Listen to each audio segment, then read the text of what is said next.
Mesdames et messieurs, bonjour. Téléhandicap vous souhaite la bienvenue à cette émission très spéciale pour parler d'un sujet qui nous interpelle et que nous devons contribuer à trouver une solution à ce cri de douleur silencieux des parents qui vivent des situations souvent extrêmement difficiles et surtout avec notre invitée d'aujourd'hui, elle vit une situation extrêmement difficile avec son enfant qui est né sans organes génitaux. Sans plus tarder, il me fait plaisir d'accueillir aujourd'hui Madame Marie-Josée Audet, mère de Mathias, enfant lourdement handicapé. Bonjour Madame Audet. Bonjour. Comment allez-vous?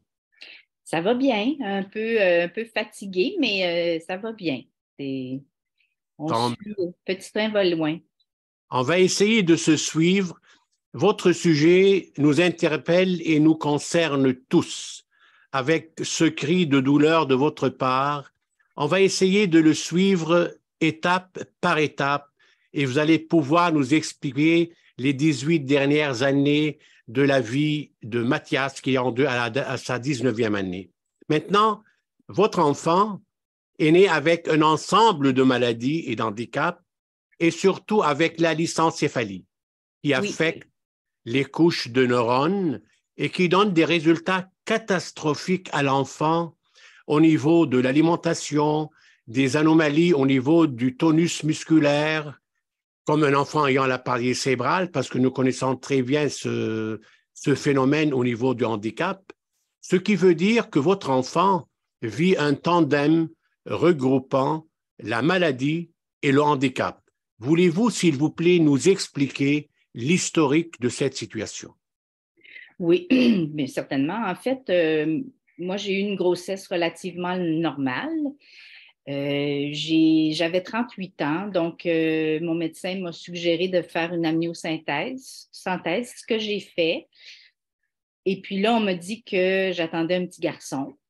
Et puis, moi, j'étais très heureuse de tout ça. On a décidé, mon plus vieux, j'ai un grand garçon qui a 26 ans maintenant, là, mais le frère de Mathias s'appelle Nicolas, puis lui, il voulait qu'on l'appelle Mathias. Donc, pendant 4 mois, j'ai appelé mon petit garçon, mon bébé, Mathias. Oui. Puis, une amniosynthèse, selon les résultats, tout était beau. À l'accouchement, quand il est né, mon médecin, elle me dit, Marie-Jo, c'est une fille. Moi, j'attendais un garçon. Et puis, l'amniosynthèse disait que c'était un garçon. J'ai dit, bon, voyons, c'est bizarre. Est-ce qu'ils se sont trompés d'éprouvette? Là? Je ne savais pas trop. Mais Mathias, en fait, puis dans mes bras, je disais, voyons, non, tu n'es pas une fille, tu es un garçon. Il y avait des traits de garçon, pas de fille. Alors, finalement, on s'est rendu compte, puis tout de suite à la naissance, après 5 minutes de vie, il s'est mis à convulser. Il a fait une crise d'épilepsie dans mes bras. Ah. Donc là, il est parti à toutes les infirmières m'ont pris mon enfant, puis ils sont partis en néonatologie avec lui. Ça allait vraiment pas. Là, j'ai vraiment paniqué. Et puis le lendemain, on est venu me voir. On est venu me voir, là, on ne m'a pas abandonné comme ça, mais le lendemain, la néonatologiste est venue me voir, puis elle m'a dit, vous étiez surprise que votre fille, que le bébé soit une fille? J'ai dit, ben oui, c'est très surprenant. Elle dit, il n'y a pas de vagin. Donc, là, nous, j'ai dit, ah bon, mais ça pour moi, c'était secondaire. Ce qui m'inquiétait beaucoup, c'était son cerveau. Qu'est-ce qui arrive? Il a convulsé tout de suite. Qu'est-ce qui se passe? Puis bon. Finalement, les jours passent. Mathias est né un mardi. Le vendredi, on est avec une équipe multidisciplinaire avec, je pense qu'il y était une dizaine de médecins et de spécialistes autour de la table. Et puis là, à chaque personne qui parlait, c'était comme si j'avais un coup de poing dans le visage à chaque fois. C'était, votre enfant ne parlera pas, il ne marchera pas, il ne mangera pas. On a envoyé des photos de son cerveau partout dans le monde et puis personne n'a jamais vu ça. Là, moi, c'est comme si le sol s'effondrait sous mes pieds. Là. Voyons donc, ça se peut pas. Je comprenais pas trop. Et puis, petit à petit, ben là, Mathias a passé beaucoup de temps en néonatologie, à peu près 6 mois. Puis, on a rencontré un des neurologues du CHU à Sherbrooke qui avait fait un stage dans une clinique de Chicago. Puis, curieusement, cette clinique-là, c'est le médecin de la clinique, le docteur Dobbins, avait découvert la lysencéphalie syndrome X-LAG, ce dont souffre mon petit garçon. Et puis, ça amène une lysencéphalie, donc son cerveau est lisse comme un œuf, il n'y a pas de circonvolution. Il y a une agénésie du corps calleux, c'est-à-dire qu'il n'y a pas ce qui tient les deux hémisphères du cerveau. Mathias n'a pas ça. Il y a une ambiguïté génitale et puis il y a une épilepsie réfractaire. Puis il y a une hypotonie. Donc, ça a été un hasard. En fait, savoir le diagnostic, ce que ça nous a dit, c'est que Mathias allait vivre très peu de temps. L'enfant le plus vieux avait vécu 2 ans avant lui. Puis aujourd'hui, dans la littérature, ils sont une trentaine dans le monde, mais à sa naissance, il était une vingtaine. Mathias est le seul encore au Canada à ce jour à avoir ce syndrome-là. Puis, disons que le premier mois, moi, j'ai trouvé ça difficile. Là. J'ai beaucoup pleuré. Je pense que c'est un peu normal. Je Et comprends. puis, je suis allée, à un moment donné, à une conférence d'une psychologue. Puis, là, les gens se présentaient. Moi, mon fils a 7 ans, puis en pleurant. Moi, ma fille a 20 ans, puis elle pleurait. Puis là, j'ai dit, ben non, moi, je ne serai pas 20 ans à pleurer. Cet enfant-là est comme ça. Je vais l'accueillir, puis je vais l'aider du mieux que je peux, mais je ne vais pas pleurer toute ma vie. Je veux pas, c'est mon bébé, c'est mon amour. Et puis, malgré toutes les difficultés, c'est un grand bonheur d'avoir Mathias. C'est pas Mathias le problème, c'est tout ce qui entoure le système. On a compris en détail la naissance de Mathias et le premier contact avec le handicap et avec la maladie de Mathias versus ses frères et sœurs et les parents. Maintenant, on va aller directement au sujet, Madame Audet. Je vous demande tout d'abord, après avoir raconté cette naissance, on peut dire différente avec tout le respect pour la différence, mais Oui, oui. tout d'abord, je voudrais connaître la relation aujourd'hui entre vous et Mathias, ce quotidien que vous vivez avec lui, d'une part, et surtout, d'autre part, cet isolement qui relève des services de répit qui ne sont plus accessibles pour votre enfant parce qu'il a atteint l'âge adulte. Ma question, est-ce qu'on mesure le handicap lourd avec l'âge de nos jours? On vous écoute, Madame Audet. Oui, puis c'est très absurde. 18 ans, c'est un âge administratif. Mon fils a 19 ans maintenant, mais c'est comme s'il y avait 2 mois, là. C'est un bébé encore dans un corps de petit garçon parce qu'il n'est pas tellement grand puis tout ça. Il n'a pas l'air d'un garçon de 19 ans. Mais les services de répit, il y en existe, mais ils sont ceux qui existent pour les adultes. Ben Mathias est toujours trop soit malade ou trop handicapé ou pas assez. Fait qu'il est soit trop malade, puis il n'y a pas assez de soins médicaux dans ces endroits de répit-là, ou il demande qu'il puisse faire ses transferts, qu'il mange, tout ça. Fait que on se retrouve avec un service extrêmement limité, ou d'autres en font pas la fin de semaine. Donc, on se retrouve avec un service extrêmement limité de répit. Et puis, ça finit par user. Moi, j'ai eu la chance, Mathias est allé en répit au Phare à Montréal de l'âge de 4 ans à 18 ans. Il allait 4 jours par mois. Donc, moi, ça me permettait de dormir la nuit parce que les nuits avec Mathias ne sont pas reposantes. Je me lève plusieurs fois par nuit, je dois l'aspirer, changer sa couche, changer de position parce que lui, il ne se tournera pas tout seul. Il ne peut pas faire ça. Donc, ça me permettait de me reposer beaucoup. Mais là, depuis que 18 ans, ben, j'ai perdu ça. C'est Donc, ça. j'ai plus de nuit complète. C'est ça. Donc, il y a un énorme vide au Québec, probablement ailleurs aussi au Canada, je ne sais pas. Je ne connais pas les autres provinces, mais ici, c'est un besoin criant. Mais Madame Audet, avant, vous aviez un service, vous faisiez un aller-retour Hartford-Montréal Oui, et vous étiez reçu par des services spécialisés. oui, Et quelques mois après, on est rendu au début de 19 ans. D'un seul coup, nous nous trouvons dans le vide. Il n'y a plus personne. Vous travaillez, vous donnez un coup de main à votre maman quand elle est malade, et vous passez le temps avec Mathias et le maximum du temps, mais la réalité de la vie et le respect de la vie se trouvent où? Qu'est-ce que vous avez l'intention de faire? Vous vous trouvez dans quelle situation aujourd'hui? C'est ça ce que j'aimerais savoir de vous.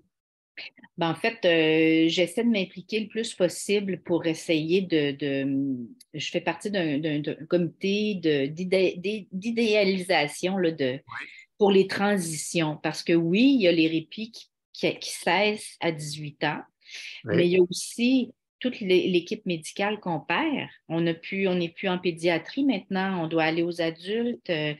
Donc, c'est un deuil, un énorme deuil pour les parents de perdre une équipe qui nous connaît depuis toujours, là. Fait que c'est plusieurs deuils qui se font.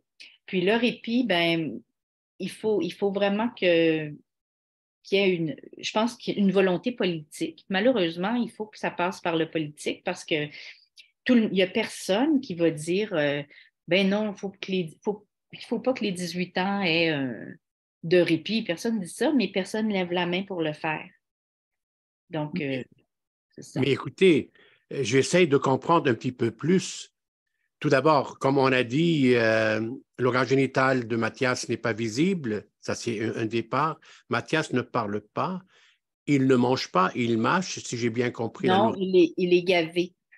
C'est exactement ça. Il est gavé complètement. Oui, Il ne marche pas. Donc, il fait presque aucun mouvement dans sa vie, avec beaucoup aussi de difficultés de tenir sa tête. oui, Donc, la présence de la maman est permanente, qu'on le veuille ou non. oui. Maintenant, quels sont les services offerts par le gouvernement à Mathias pour mieux comprendre cette situation et comment ça se passe une journée? Y a-t-il une institution qui va l'accueillir durant votre absence, durant les 2, 3 jours que vous travaillez par semaine? Non, ben, j'ai la chance de travailler à la maison. Ah, Donc, ça, c'est bien. Mais Mathias était scolarisé. Ben, il allait à l'école, il était au Touret, à Sherbrooke. Il est inscrit pour 5 jours semaine. ah, Malheureusement, il a fait 2 arrêts cardio-respiratoires hmm, février-mars. Non, excuse, un en novembre et un autre en février. Et puis, l'école l'a retiré parce qu'ils sont stressés, puis avec raison aussi, mais c'est vraiment 2 incidents qui auraient, en tout cas, je pense que ça aurait pu être prévenu, mais bon, j'en veux pas à l'école du tout, mais là, ça veut dire qu'il peut aller à l'école que 2 jours semaine. Et puis, c'est vraiment difficile, là, parce que là, pas d'école. Mathias demande, j'ai eu un exercice à faire avec le CLSC à un moment donné. Il demande 61 heures de soins par semaine. Donc, je wow. dois m'occuper de lui. Puis, je le sais que moi, c'est 61 heures, mais il y a d'autres parents que c'est peut-être plus que ça. Tu sais, là, je suis là avec vous pour vous parler de mon cas, mais je le fais beaucoup pour les autres familles aussi parce je ne suis pas seule dans ce cas-là. Puis, Oui, on se retrouve avec plus rien. L'été, il n'y a plus de garderie, il n'y a plus de répit, il n'y a plus d'école. Là, quand il va avoir 21 ans, l'école, c'est fini. Il n'y a plus d'école, plus de répit. On a perdu notre équipe médicale. Fait que on se retrouve complètement isolé. Euh, c'est et, ça. et notre enfant n'a plus de vie sociale.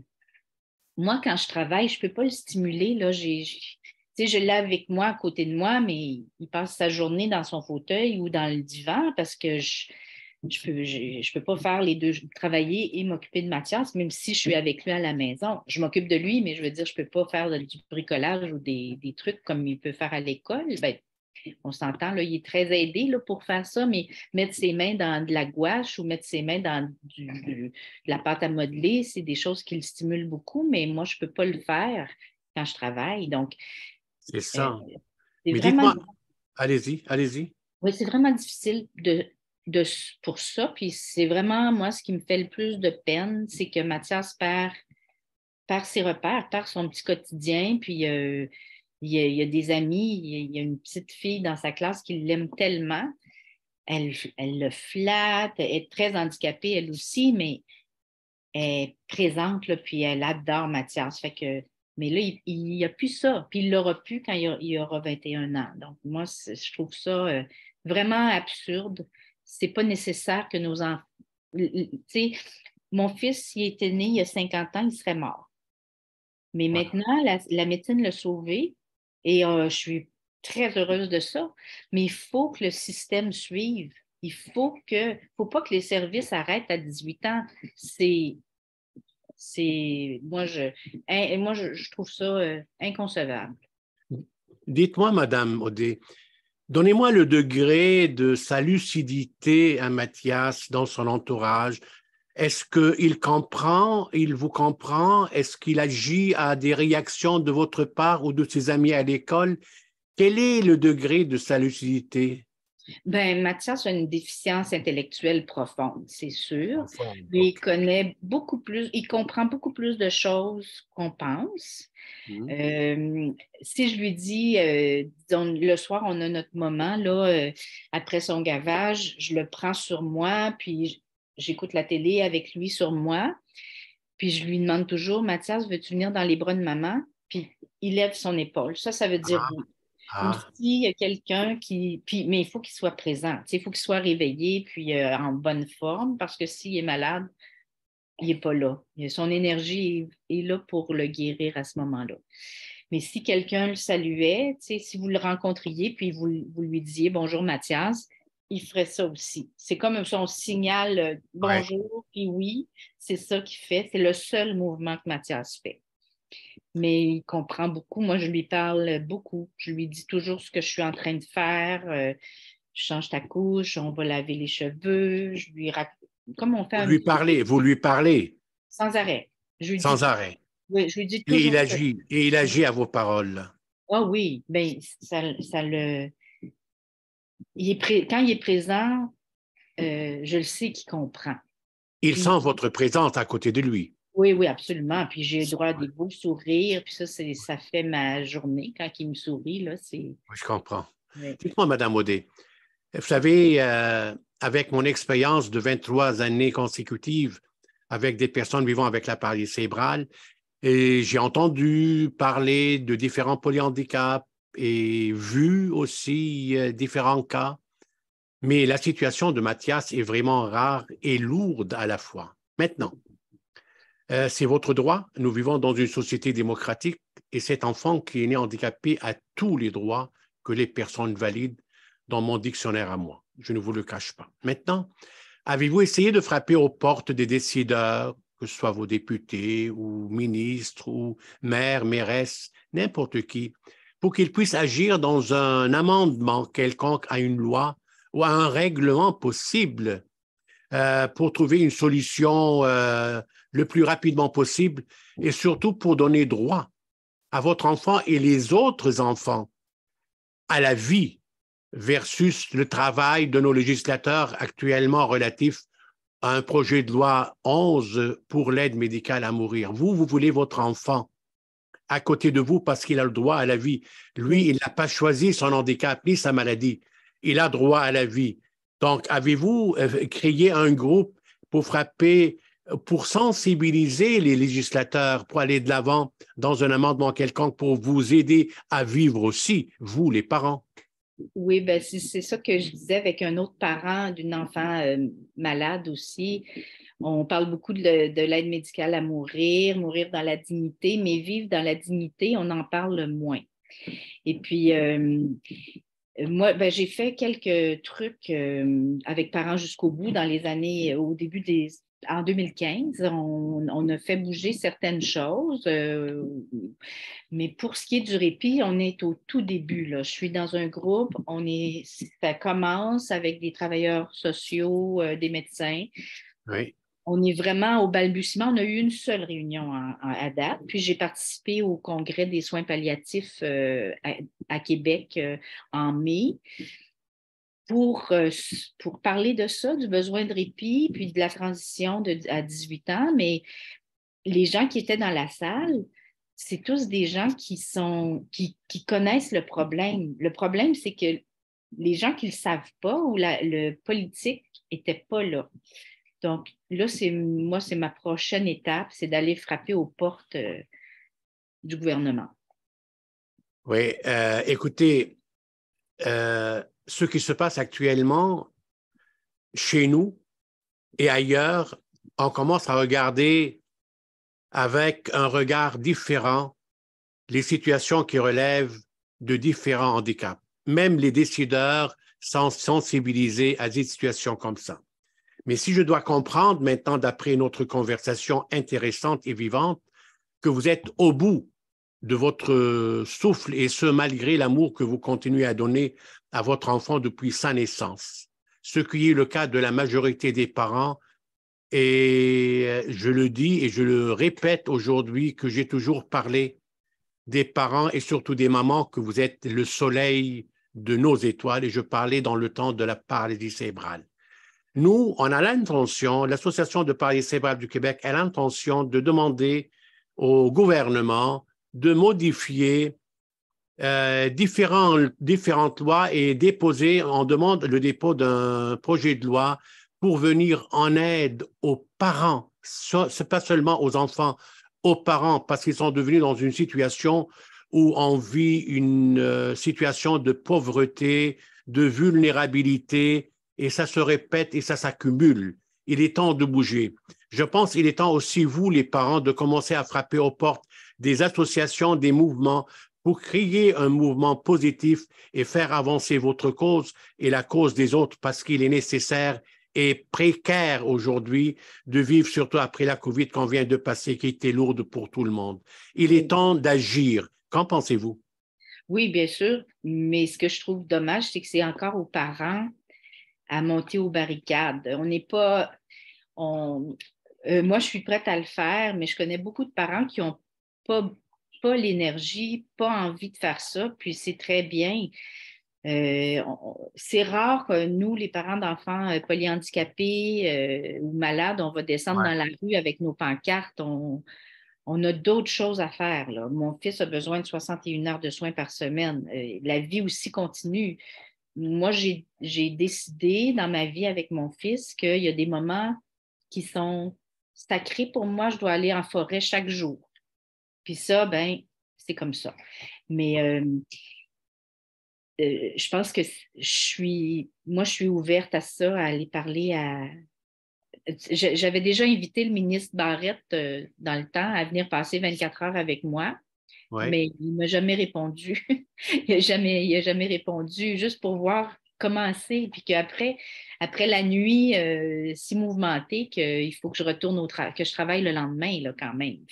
Puis que je m'occupe aussi de Mathias. Donc, il y a certains politiciens probablement qui sont sensibles à la cause. Il s'agit de les trouver. Mais je pense que oui, moi, je suis très ouverte à faire des démarches auprès des gouvernements pour qu'on puisse avoir des répits, des maisons, ou que les maisons de répit actuelles puissent recevoir plus d'enfants, puis des enfants de plus de 18 ans, qu'on arrête le répit, et même pour l'école aussi, ça devrait être pour la vie de l'enfant. C'est exact. Mathias, il ne vivra pas jusqu'à 50 ans, là. C'est sûr. C'est exactement ça. Ça devrait être pour la vie de l'enfant. On ne définit pas un répit relatif ou versus l'âge, parce que cet enfant est né avec un handicap et vivra toute sa vie avec le handicap. On a trouvé des médicaments pour les maladies, mais malheureusement, le handicap, on est devant une porte fermée à l'heure actuelle. Donc, on va agir pour respecter la dignité humaine, pour garder une personne handicapée complètement dans l'inclusion d'une société de diversité complète. Moi, je trouve que c'est la moindre des choses d'agir de cette manière et de frapper aux portes des associations qui seraient aussi, qui relèvent des cas, dans des cas qui pourraient devenir des partenaires avec vous. C'est de cette manière qu'on se réalise le moment où on met la main dans la main pour avancer rapidement dans ce genre de cause. Vous ne croyez pas à ça? Oui, oui, non, ben, j'y crois certain. Oui, oui, l'union fait la force, c'est sûr. C'est sûr, oui. C'est tout à fait normal de travailler ensemble, là. Parce Oui, que vivant ensemble, vous vivez la cause à l'intérieur, nous, on la vit à l'extérieur sur le terrain. Il est inévitable aujourd'hui d'agir autrement que mettre la main dans la main pour faire avancer nos causes semblables et différentes à la fois. oui, En terminant, Madame Audet, ou je dirais en conclusion, je suis conscient, et ça c'est quelque chose de très personnel vous concernant, que vous n'avez plus d'énergie, et ce qui est normal, que vous êtes fatigué comme toutes les autres mamans et papas aussi. oui. Êtes-vous inquiète de se retrouver face à un mur dans vos démarches et que ce cri du cœur spontané et profond ne sera pas entendu et ne trouvera pas preneur? Qu'en pensez-vous? Euh, je- euh, Inquiète, non, parce que j'espère que je pense que si notre situation est expliquée de la bonne façon, puis qu'on parle aux bonnes personnes, je pense que le bon sens existe, là. Moi, c'est Exact. clair qu'il n'est pas question, à moins que je devienne complètement invalide moi-même, de placer mon garçon. Ça, c'est pas du tout, je juge pas du tout les parents qui font ça, mais pour ma part, il n'y en est pas question. Donc, mais j'ai besoin d'aide. Tu sais, si je laisse mon fils irait en CHSLD, c'est sûr, il ne pourrait pas vivre dans une famille ordinaire, là, je ne crois pas. Donc, l'argent que ça coûte très au gouvernement, ça, je ne sais pas, on parle, c'est des milliers de dollars par année, là. Mais si on demande juste des répits pour qu'on puisse reprendre notre souffle de temps en temps pour continuer à bien s'occuper des enfants, ben, le calcul est facile à faire, là. J'ai l'impression qu'un service de répit est pas mal moins dispendieux parce qu'on voit que les gouvernements marchent beaucoup avec les sous, hein? Ils ne sont pas là pour le cœur. Quoiqu'il y a des bons politiciens avec du cœur, mais c'est l'économie, c'est ce qui mène le monde, on dirait. Donc, faire le calcul entre garder son enfant à la maison, mais avoir de l'aide, de répit de temps en temps, versus le placer en CHSLD, dans ma tête, le calcul est simple à faire. Puis, j'espère qu'on va trouver une oreille attentive et puis quelqu'un qui sera capable de bouger les pions pour arriver à nous aider. Exactement ça. Merci beaucoup, Madame Audet. Moi, j'ai entendu réellement votre message et votre cri du cœur. Mes souhaits les plus sincères aujourd'hui seraient de recevoir rapidement les réponses de partout, que ce soit de la population ou des autorités, pour de meilleurs lendemains à vous et à Mathias et à tous les autres. À vous tous, chers téléspectateurs, je ne vous souhaite pas que la santé, rien que la santé, et je vous dis à la prochaine. Merci et au revoir.